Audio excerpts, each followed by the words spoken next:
Shalom, ketemu lagi dengan saya, Pastor Heron Malingkas. Saudara-saudara yang saya kasih dalam Tuhan, seperti biasanya saya akan berbagi kebenaran firman Tuhan pada saat ini. Tetapi sebelum saya akan berbicara, saya ajak kita semua untuk berdoa sejenak. Kita berdoa.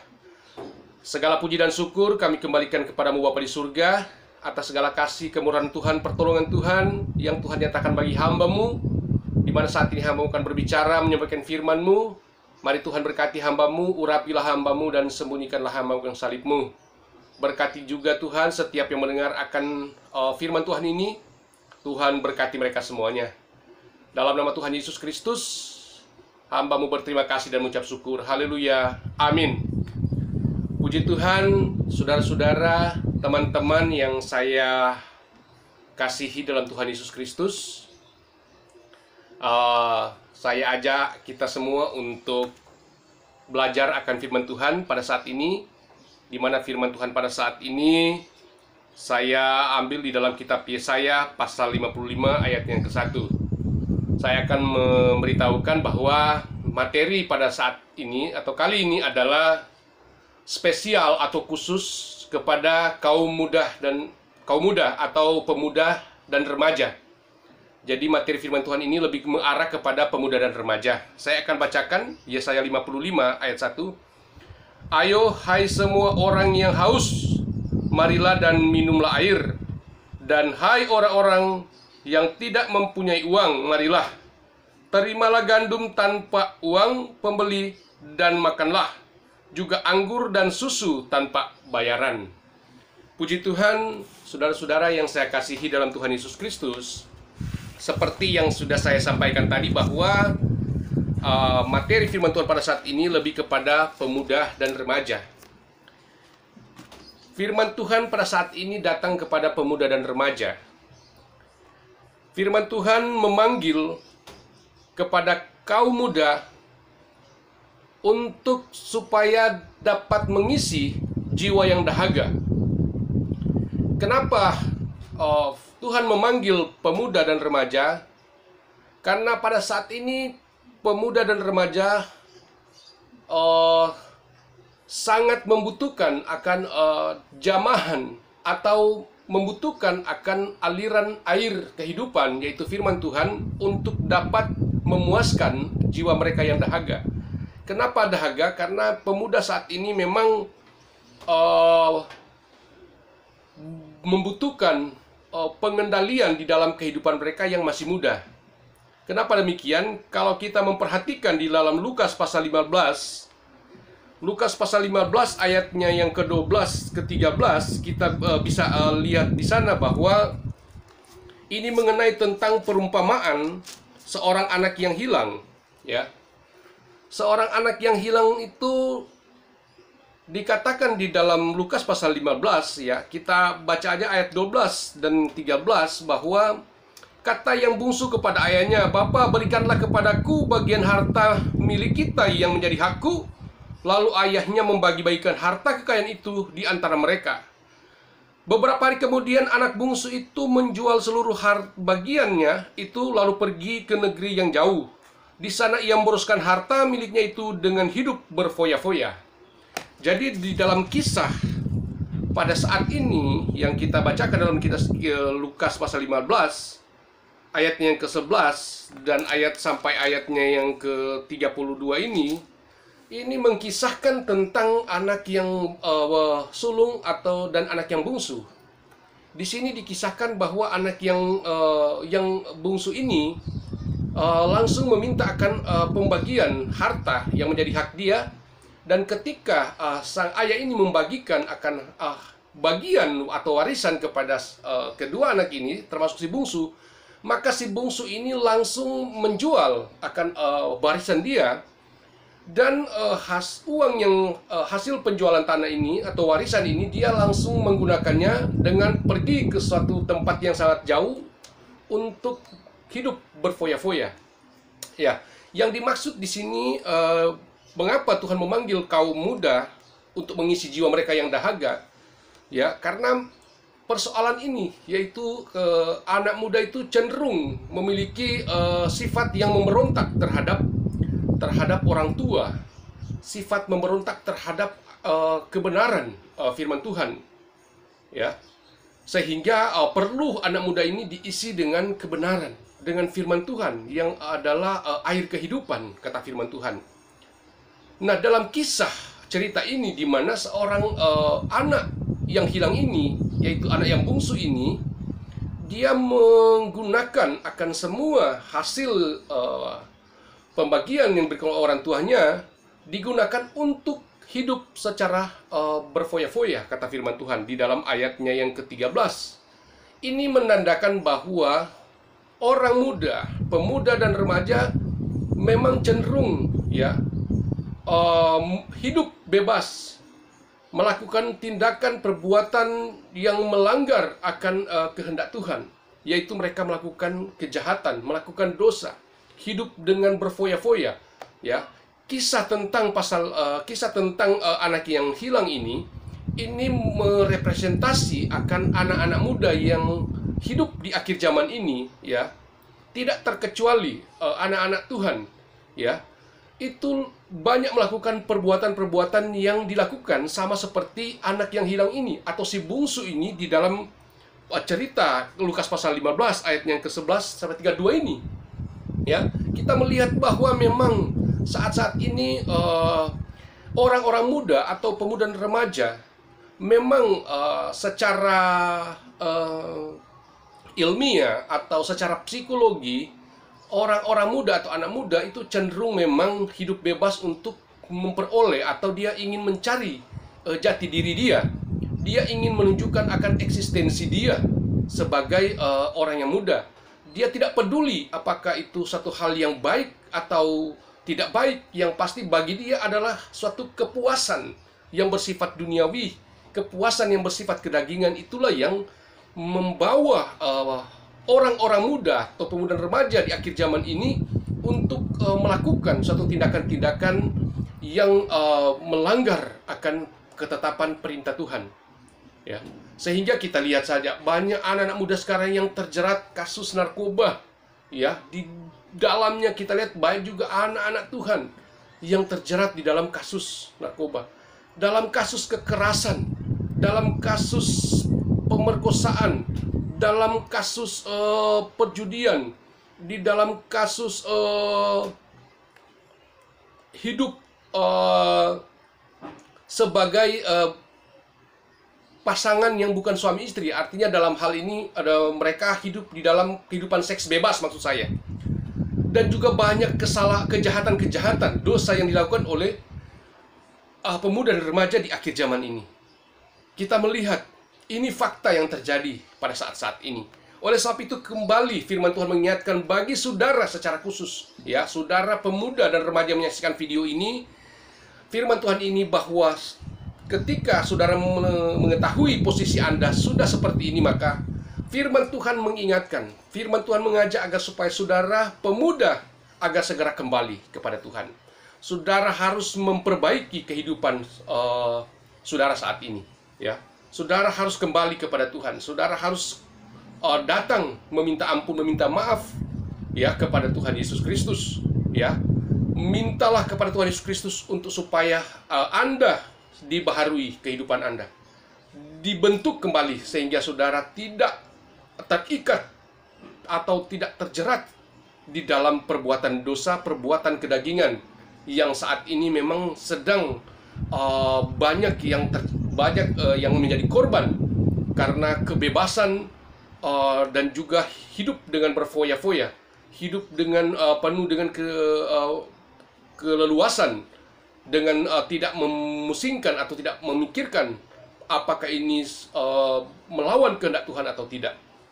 Jadi firman Tuhan mengajak agar supaya kita harus kembali. Sama seperti cerita di dalam Lukas pasal 15 ayat 11-32 ini, kita melihat akhir daripada kehidupan seorang anak yang hilang ini, di mana kita melihat bahwa ketika dia sudah hidup di dalam situasi kondisi yang sangat kritis, di mana hartanya sudah habis atau uangnya yang dia pergunakan ini sudah habis di negeri yang jauh, dengan hidup berfoya-foya, maka ketika keadaan tertekan atau kehidupan yang susah melanda hidupnya, maka dia teringat kepada bapaknya.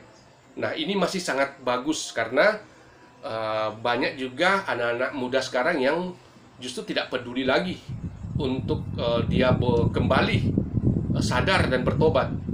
Mereka tidak peduli lagi. Banyak yang sudah tidak lagi mengetahui atau tidak sadar.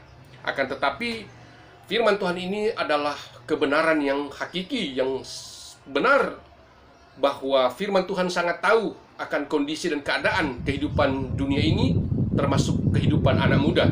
Sehingga firman Tuhan ini adalah merupakan satu contoh yang sangat tepat untuk diteladani, karena di sini dijelaskan bahwa akhir dari cerita itu anak muda ini atau si bungsu yang hilang ini kembali kepada bapaknya. Dan sangat luar biasa sekali, bapak ini atau orang tuanya menyambut dia dengan penuh sukacita, ya, sehingga menimbulkan rasa iri oleh sang kakak. Ya, kita bisa baca itu di rumah, saudara bisa melihatnya. Ya, saudara baca Lukas pasal 15 ayat 11 sampai 32. Saudara akan tahu persis akhir daripada cerita si anak yang hilang ini. Yang menjadi yang terpenting atau yang menjadi poin di sini adalah di mana kehidupan anak muda memang cenderung bersifat arogan, cenderung tidak terkontrol di dalam kehidupan dia, ya, hidup dengan penuh dengan kebebasan. Akan tetapi anak muda saat ini yang mengerti tentang firman Tuhan, marilah gunakanlah atau serahkanlah hidupmu di masa muda ini untuk diatur dan diarahkan oleh firman Tuhan. Dan juga tentu saja dikatakan oleh Petrus pasal 1 Petrus pasal 5 ayat 5 bahwa demikian juga hai kamu orang-orang muda, tunduklah kepada orang-orang yang lebih tua. Jadi harus itu, seorang yang muda harus tunduk kepada orang yang lebih tua, harus menghormati orang yang tua, ya, atau menghormati orang tuanya, karena itu merupakan satu perintah di dalam 10 perintah Allah, yaitu hormatilah ayahmu dan ibumu supaya lanjut umurmu di tanah yang sudah dijadikan oleh Tuhan kepadamu. Hormatilah ayahmu dan ibumu. Jadi itulah mengapa Tuhan memanggil akan kaum muda supaya dapat diisi jiwanya yang dahaga. Ya, marilah hai semua yang haus, marilah dan minumlah air. Dan hai orang-orang yang tidak mempunyai uang, marilah terimalah gandum tanpa uang, pembeli dan makanlah juga anggur dan susu tanpa bayaran. Artinya semuanya Tuhan memberikannya secara cuma-cuma. Seperti yang sudah saya sampaikan tadi, bahwa ketika Anda seorang pemuda dan remaja yang saat ini hidup Anda di dalam kehidupan kebebasan, ya, di dalam hidup tak terkontrol, Anda sekarang sedang berkecimpung, ya, sedang tenggelam di dalam kehidupan duniawi, ya, yang sedang tenggelam di dalam kehidupan dengan penuh dengan pesta pora, ya, maka haruslah Anda segera kembali kepada Bapa di surga, kembali kepada firman Tuhan, ya, karena Tuhan Yesus itu sama seperti Bapa yang sangat mengasihi akan anaknya, sama seperti cerita di dalam Lukas pasal 15 ini, bahwa sang Bapa ini dengan setia menunggu, ya, menunggu akan anak yang hilang, menunggu saudara-saudara yang saat ini terhilang, ya, untuk supaya sang Bapa ini akan memberikan kita pemulihan, memberikan kita kehidupan yang terbaik, ya, sama seperti dalam cerita anak yang hilang ini, karena dia memberikannya secara cuma-cuma. Ya, firman Tuhan berkata juga di dalam Matius pasal 11 ayat yang ke-28 30 sampai 30 bahwa marilah semua yang lemah, letih, lesu dan berbeban berat, ya, datanglah kepadaku, belajarlah kepadaku, karena aku ini rendah hati dan lemah lembut. Pikulah kuk yang kupasang, ya, karena kuk yang dipasang yang daripada Tuhan adalah ringan atau tidak memberatkan akan kehidupan kita. Ya, sangat lega. Tuhan akan memberikan kelegaan. Tuhan akan memulihkan saudara pemuda apabila saudara segera kembali kepada Tuhan. Ya, ini adalah undangan kepada kaum muda. Undangan supaya saudara harus segera keluar dari tengah-tengah dunia yang gelap ini. Saudara harus keluar dari lumpur duniawi, lumpur dosa duniawi yang akan siap menenggelamkan Anda, yang siap menghilangkan Anda untuk selama-lamanya. Ya, pintu kemurahan Allah masih terbuka saat ini. Ya, oleh sebab itu firman Tuhan mengajak, mengingatkan, ya, memanggil saudara-saudara, pemuda khususnya, untuk kembali kepada Tuhan. Ya, firman Tuhan katakan bahwa oleh sebab itu dikatakan di dalam Paulus kepada Timotius di dalam 1 Timotius pasal yang keempat ayatnya yang ke-12 dikatakan bahwa maaf, di dalam ayat 8 ayat yang ke-12, jangan seorang pun menganggap engkau rendah karena engkau muda, jadilah teladan bagi orang-orang yang percaya dalam perkataanmu, dalam tingkah lakumu, dalam kasihmu, dalam kesetiaanmu, dan dalam kesucianmu. Jadi inilah yang membuat kenapa Paulus mengingatkan kepada Timotius yang muda ini, yang sudah dipersiapkan untuk menjadi seorang pelayan Tuhan, untuk memperhatikan atau menjaga agar supaya dia itu tetap bersih, tetap benar di dalam tugas yang akan dia kerjakan. Jadi pertama-tama adalah jangan sampai ada orang yang menganggap kita ini mudah, ya. Karena memang kita mudah, ya, dipermudah.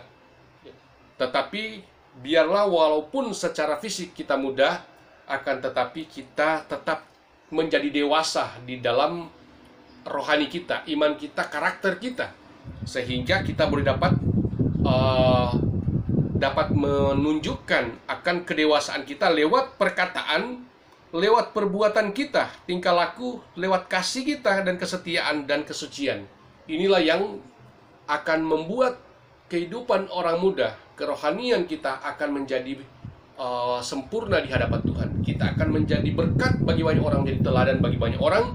Apabila saudara pemuda dan remaja kembali kepada Tuhan, memohon pengampunan kepada Tuhan, meminta pemulihan, maka Tuhan akan memberikan pemulihan kepada saudara, ya, kepada kita semua. Oleh sebab itu firman Tuhan, ya, memanggil kepada kaum muda untuk melihat kesia-siaan hidup. Jadi artinya di dalam kehidupan orang muda yang di luar Kristus, di luar kebenaran, maka apa yang dia kerjakan, dilakukan saat ini, semuanya adalah sia-sia adanya.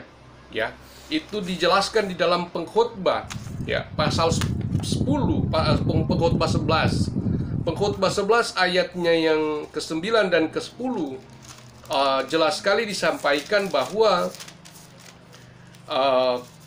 kehidupan orang muda itu adalah kehidupan yang sia-sia. Artinya kehidupan yang sia-sia ketika mereka tidak hidup benar di dalam kebenaran, atau tidak hidup di dalam firman Tuhan.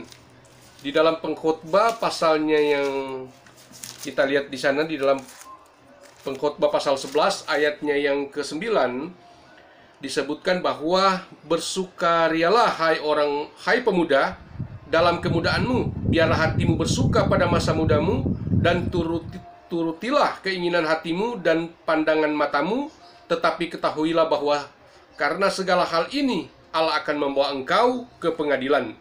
Buanglah kesedihan dari hatimu dan jauhkanlah penderitaan dari tubuhmu, karena kemudahan dan fajar hidup adalah kesia-siaan. Jadi di sini dikatakan bahwa ketika kita hidup, ya, berfoya-foya, ketika kita hidup dengan penuh kebebasan menurut kita, ya, maka itu akan terjadi dalam kehidupan kita. Allah akan membiarkan itu akan berlaku dalam kehidupan kita.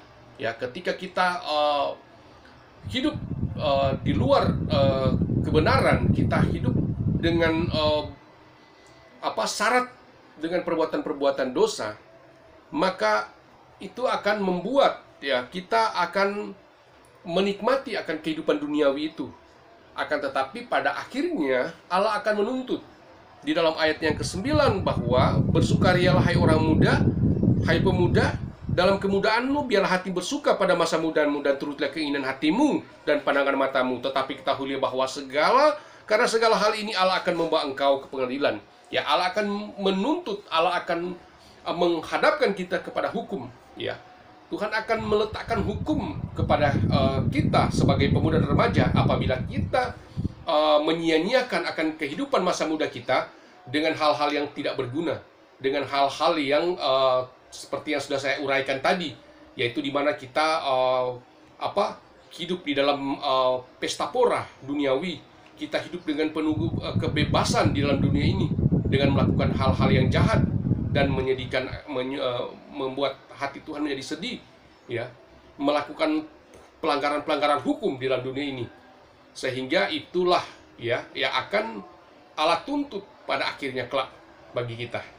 Oleh sebab itu, marilah ya semua kita, terutama pemuda dan remaja, untuk kembali kepada Tuhan Yesus Kristus, kembali kepada ibadahmu yang benar di hadapan Tuhan, dan memperbaiki akan kehidupanmu supaya Tuhan akan memberkati engkau, ya.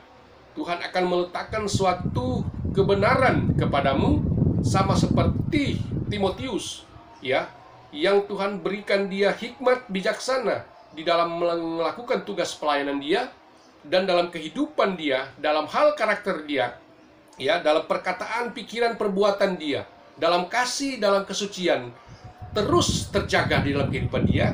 Karena apa? Karena dia ingin dan dia memang rindu untuk dituntun, diarahkan oleh firman Tuhan, ya, sehingga dia boleh menjadi teladan, menjadi berkat bagi banyak orang. Itulah poin yang disampaikan, yang diinginkan oleh Tuhan dalam kehidupan kita sebagai pemuda dan remaja. Jadi kita harus berusaha, kita harus berjuang di tengah-tengah dunia ini. Memang tidak mudah, tidak gampang. Karena apa? Karena seorang muda, ya, pemuda dan remaja, ya, akan secara duniawi kita memang akan terpinggirkan, ya.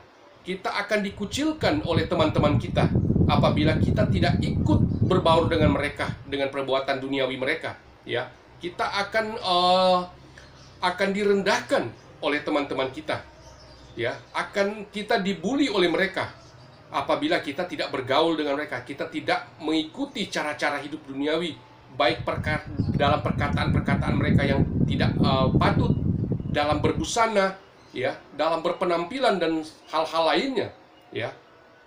Maka itulah merupakan suatu ujian, tantangan bagi kita sebagai pemuda dan remaja, khususnya pemuda dan remaja Kristen, pemuda dan remaja yang percaya kepada Tuhan Yesus Kristus, ya. Jangan kita kalah, ya. Jangan kita kalah oleh dunia ini. Oleh sebab itu firman Tuhan mengajarkan agar supaya kita terhindar dari hal-hal yang jahat, yang hal-hal yang tidak baik itu, maka kita bergaullah dengan orang-orang yang baik, ya. Supaya kita jangan sampai terbawa dengan perbuatan-perbuatan duniawi mereka yang jahat, ya. Di dalam 1 Korintus pasal yang ke-15 bahwa Paulus menyampaikan, ya, kepada jemaat yang ada di Korintus, ya, bahwa di dalam 1 Korintus pasal 15 ayat 33, janganlah kamu sesat, pergaulan yang buruk merusakkan kebiasaan yang baik, ya. Jangan kamu sesat, ya. Pergaulan yang buruk merusakkan kebiasaan yang baik atau kelakuan yang baik. Makanya itu kita harus hidup dengan orang-orang yang baik juga, ya. Kita sebagai orang yang percaya, pemuda dan remaja yang percaya kepada Tuhan Yesus Kristus, ya. Kalau kita hidup bergaul dengan mereka, ya, anak-anak muda yang syarat dengan keduniawian, dengan perbuatan mereka yang buruk, maka kita akan terbawa atau akan terkontaminasi dengan perbuatan mereka dan kita menjadi serupa dengan mereka, ya. Jadi kita tidak boleh, kita harus bergaul dengan sesama kita yang baik, ya. Dalam arti firman Tuhan katakan kita jangan bergaul dengan mereka yang melakukan suatu perbuatan yang buruk. Akan tetapi bukan juga berarti, ya, kita meninggalkan tanggung jawab kita, ya. Kita harus juga menjadi terang, menjadi berkat bagi mereka, ya. Kita tidak boleh juga serta-merta meninggalkan atau memilah di mana kita akan bergaul. Memang itu yang diinginkan oleh firman Tuhan. Akan tetapi kita juga harus menjadi role model di sana. Ya, ini memang membutuhkan iman, keberanian, ya. Yaitu kita harus bersaksi kepada mereka. Kita mengingatkan mereka, menegur mereka, memperbaiki kelakuan mereka dengan menegur, menasihati, dan memberitakan firman Tuhan, mengarahkan, menasihati mereka, sehingga mereka boleh kembali dari perbuatan atau ke pergaulan mereka yang buruk. Mereka akan kembali kepada pergaulan yang baik. Ya, jadi walaupun kita tidak bergaul dengan mereka, tetapi kita juga tidak berdiam diri.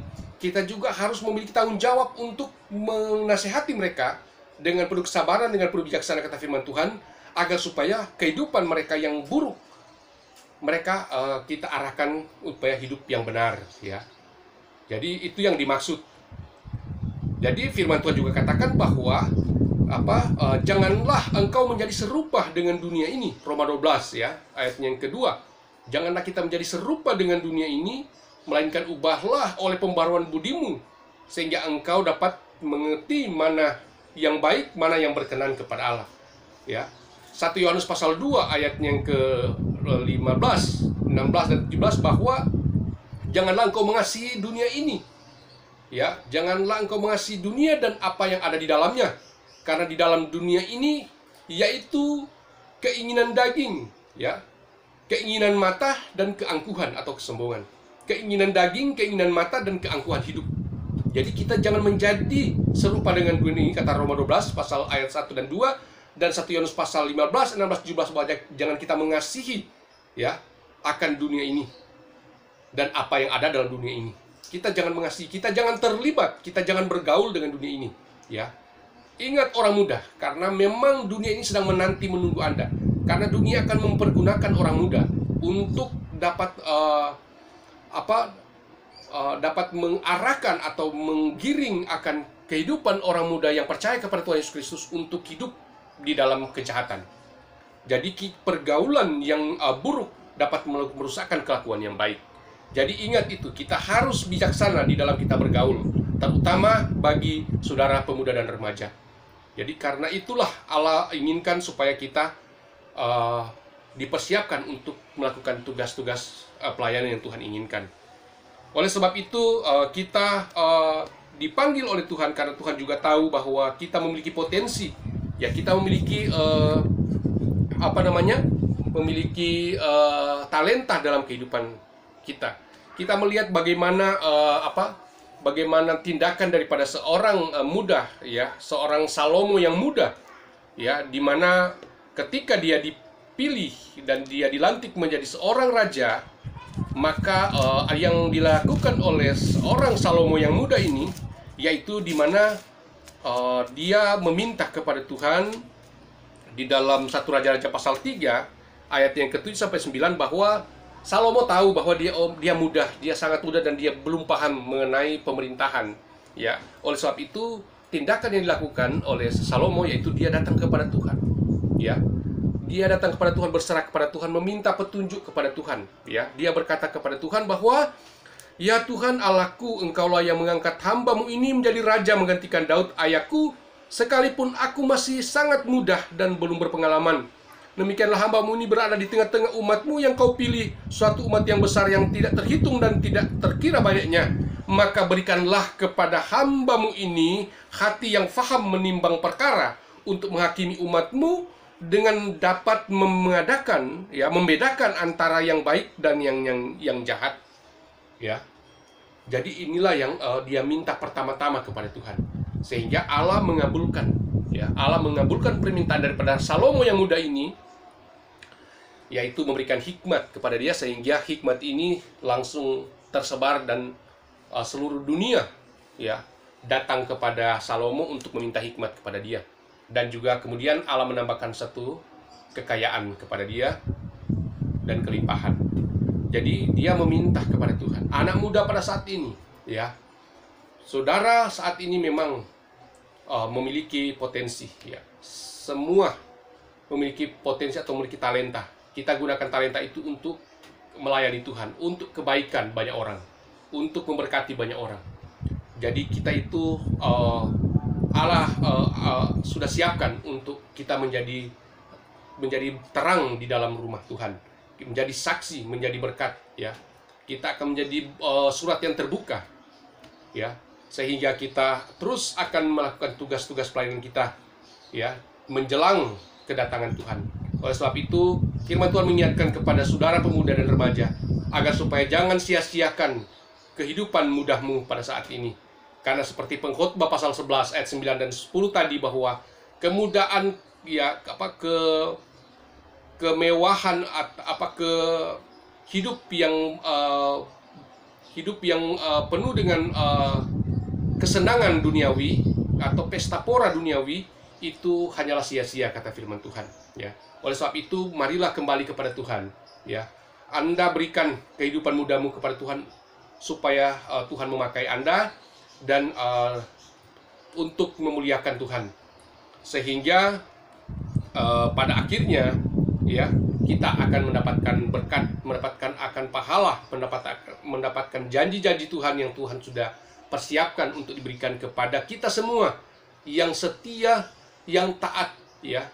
Karena firman Tuhan berkata bahwa di dalam Matius pasal 24 ayatnya yang ke-10 itu, kalau ayatnya yang ke-12, ya, kita lihat di sana bahwa mereka yang setia sampai akhir, mereka lah yang akan diselamatkan. Mereka yang bertahan sampai kepada kesudahannya, ya, mereka akan diselamatkan. Di dalam Matius pasal 24 ayatnya yang ke-14, ya, maksud saya, ya, 13, ya, 13. Tetapi orang-orang yang bertahan sampai pada kesudahannya akan selamat, ya. Jadi kita harus bertahan sampai kepada kesudahannya, sama seperti Rasul Paulus di dalam 2 Timotius pasal 4 ayat yang ke-6, 7 sampai 8, bahwa aku telah mengakhiri suatu pertandingan yang baik dan aku telah memenangkan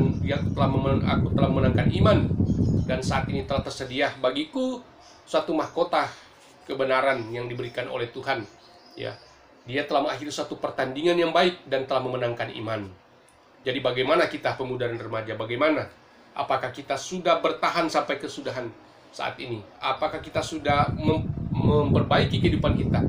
Apakah orang muda sudah mempersiapkan diri untuk melayani di ladangnya Tuhan, untuk bekerja di ladang Tuhan? Oleh sebab itu, sekali lagi firman Tuhan katakan bahwa kita harus kembali kepada Tuhan. Kita harus datang kepada Tuhan, karena Tuhan mengundang pemuda dan remaja untuk datang kepada Tuhan, ya. Dalam Pengkhotbah, di dalam 1 Yohanes 2 ayat yang ke-13, di mana juga dikatakan bahwa hai orang muda, ya, karena engkau telah mengalahkan yang jahat. Itu di dalam 1 Yohanes pasal 2 ayatnya yang ke-13. Kita lihat 1 Yohanes pasal 2 ayatnya yang ke-13, 14. Aku menuliskan kepadamu, hai bapak-bapak, kamu telah mengenal Dia yang dari mulanya. Aku menuliskan kepada kamu, hai orang-orang muda, karena kamu telah mengalahkan yang jahat. Aku menuliskan kepada kamu, hai anak-anak, karena kamu mengenal Bapa. Aku menuliskan kepada kamu, hai bapak-bapak, karena engkau mengenal Dia yang dari mulanya. Aku menuliskan kepada kamu, hai orang-orang muda, karena kamu kuat dan firman Allah diam di dalam kamu, dan kamu telah mengalahkan yang jahat. Ya, jadi orang-orang muda ini, ya, dikatakan bahwa karena firman Allah hidup dan diam di dalam diri orang-orang muda, maka orang-orang muda dapat mengalahkan yang jahat, dapat mampu mengalahkan yang jahat. Karena potensi atau talenta inilah yang Tuhan berikan kepada orang-orang muda, maka talenta ini, potensi rohani yang baik ini, janganlah disia-siakan, ya. Karena tidak ada yang mustahil bagi Tuhan, ya. Jangan Anda berkata bahwa Anda tidak berlayak, ya, karena saya sudah hidup di dalam dosa dan syarat dengan dosa-dosa. Maka jangan kecil hati apabila Anda orang muda betul-betul ingin kembali, ingin memperbaharui hidup Anda, ingin menjalin hubungan yang baik lagi dengan Tuhan, menyerahkan kehidupan Anda kepada Tuhan, maka talenta itu Tuhan akan kembalikan kepada saudara-saudara, kepada kita semua pemuda dan remaja, agar supaya itu dapat digunakan, ya. Karena orang muda, Tuhan telah meletakkan firman Tuhan, dan firman Tuhan itu akan mampu dapat mengintersepsi semua pengaruh-pengaruh kedagingan dan duniawi, ya. Karena firman Tuhan katakan bahwa perlengkapilah dirimu dengan perlengkapan senjata Allah di dalam Efesus pasal 6, bahwa kita harus memakai itu dari kepala hingga ujung kaki, ya. Karena kita berperang bukan melawan darah dan daging, kata firman Tuhan, tetapi kita melawan pemerintah-pemerintah, penguasa-penguasa, penghulu-penghulu dunia yang gelap, ya, roh-roh jahat di udara, itulah yang menjadi musuh kita. Ya, musuh kita adalah ideologi, ya, ideologi yang menyesatkan, ideologi yang mengandung kebohongan dan penipuan yang dibuat oleh kuasa kegelapan, ideologi yang berbasis tentang hikmat manusiawi. Itulah yang harus kita perangi, ya, dan juga kuasa kegelapan. Kita harus perangi itu, musuh kita itu. Oleh sebab itu, kita harus mengenakan perlengkapan senjata Allah, kata firman Tuhan. Orang muda akan mengalahkan semuanya itu.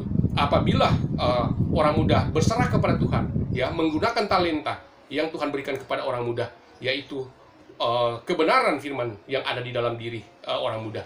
Kata firman Tuhan, sehingga 1 Yohanes pasal 2 ayat yang ke-13-14 ini, orang muda dapat mengalahkan yang jahat. Orang muda dapat mengalahkan akan semua duniawi, kejahatan duniawi.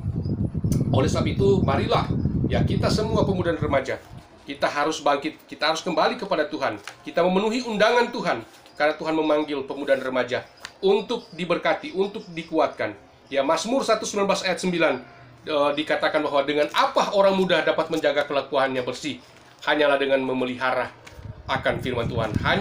Hanyalah dengan memelihara atau hidup di dalam firman Tuhan. Dikatakan dengan apakah orang muda mempertahankan kelakuannya bersih? Dengan menjaganya sesuai dengan firman-Mu. Dengan segenap hatiku aku menyimpan janji-Mu supaya aku jangan berdosa kepada Engkau. Jadi hanya dengan firman Tuhan maka orang muda dapat menjaga kelakuannya bersih. Firman Tuhan ini merupakan air yang akan terus membersihkan kehidupan kita, yang merupakan pedang yang akan memisahkan semua kedagingan dalam kehidupan kita. Tuhan akan memberkati pemuda dan remaja. Tuhan sudah persiapkan Anda untuk dipakai oleh Tuhan di akhir zaman ini, di tengah-tengah dunia ini. Oleh sebab itu, berserahlah kepada Tuhan, datanglah, memenuhilah undangan, dan mengakulah di hadapan Tuhan akan kesalahan kita sebagai pemuda dan remaja, supaya Tuhan akan memperbaiki kita, mengangkat kita, dan mempersiapkan kita untuk menjadi alat Tuhan. Puji Tuhan, demikianlah firman Tuhan.